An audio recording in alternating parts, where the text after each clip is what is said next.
ज्यांनी गेल्या 3 निवडणुकीमध्ये मी कधीच तुम्हाला विसरू शकत नाही.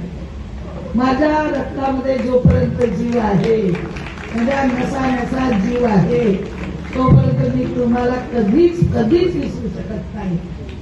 दुसरी गोष्ट, निवडणूक आलेल्या रडायचं नाही, लढायचं.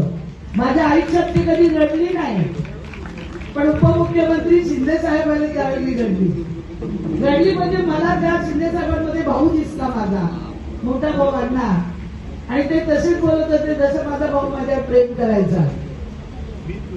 आणि त्यांनी बोललं, ताई तू येणार, मी आहे तुझ्या मागे. त्यावेळी मी किती केलं तरी स्त्री आहे, शेवटी मलाही भावना आहेत, मलाही हृदय आहे.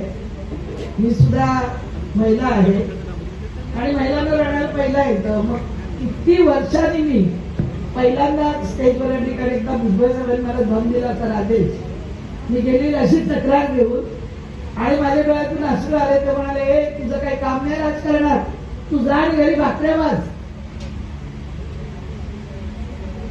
मला इतकं वाईट वाटलं. तेव्हा सुद्धा निवडकर माझ्या बरोबर होते.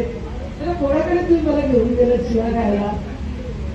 पण मी त्यावेळी गाडीत बसला विचार केला, या भुजबळ साहेबांना मी बनवून दाखवीन मी काय चीज आहे म्हणून.